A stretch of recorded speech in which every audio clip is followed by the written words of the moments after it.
Got another fast one for you, boys and girls, so thank you for joining me for this Sunday episode of ERLC. Job points. Where did they come from? What do we need them for? How do we get them? What can you do with them? The questions we all have been asking will be answered in this video.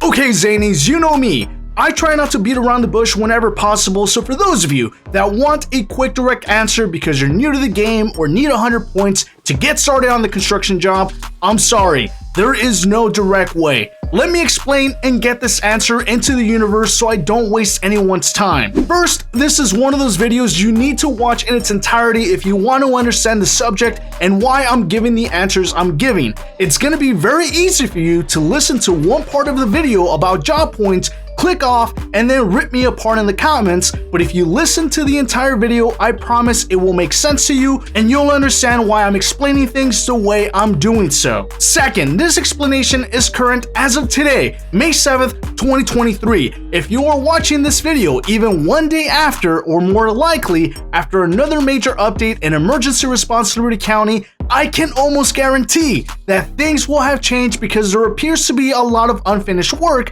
when it comes to the job points. Now, to give those of you that want a direct answer, if the question is, Zany, how do I get 100 points fast? The fastest way to get 100 points is to pick any of the civilian jobs and just sit on that job for about 40 to 45 minutes. The reason it has to be 40 to 45 minutes is because for every minigame cycle, as I call them, or every time you get a paycheck, you will be awarded 15 job points as long as you're still on a job somewhere. This logic assumes you have 0 points and you have never worked a day in your life, in ERLC, of course. The reason it has to be 40 to 45 minutes is because we are assuming you have 0 job points and you have to wait for at least 7 paychecks to hit the system and award you 15 job points every single one of those paychecks.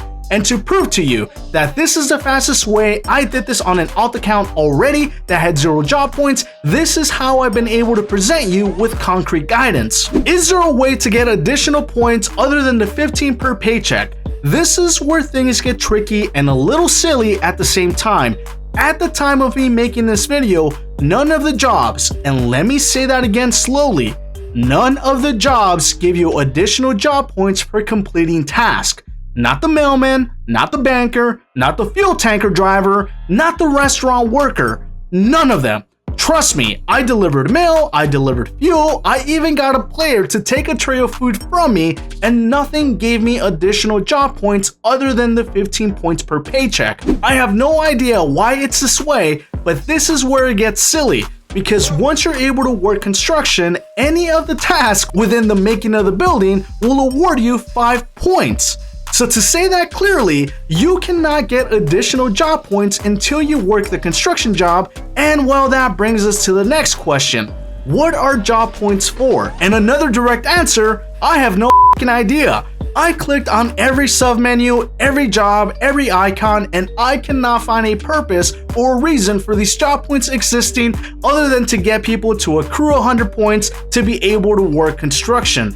On the surface, it appears the developers decided to roll out a new update. They figured it would attract a new wave of players, and in an attempt to boost engagement, they hid the new job and update behind a wall that requires a marginal investment of time. But unfortunately, and very respectfully, it doesn't end there. Because even after you're able to work the construction job, you won't be able to afford any of the vehicles required to complete the task if all you've done is sit on a job somewhere. This means that you either need to dish out some Robux for in-game currency, like I did, or resort to a life of crime to accrue enough money and thereby boosting engagement regardless. In other words, if all you do is accrue enough points to be able to work construction, if there's no one else working construction with you, meaning somebody else that already has a vehicle, you're literally gonna be standing there, waiting for someone to drive over the pallets or move the dirt or do any of the other minor jobs within the actual construction of the building. Sorry, that's the truth. Masterful planning, marketing geniuses, or some kind of hidden agenda by developers?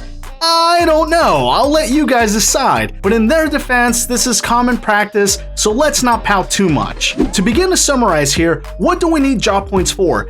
At the time of me making this video, no clue. It's that simple, because the only job that has a job points wall is a construction job. So if I had to answer the question today, you need job points to go work another job, meaning the construction job, that then gives you more job points, but by then, the job points become obsolete, so there's nothing you can do with them.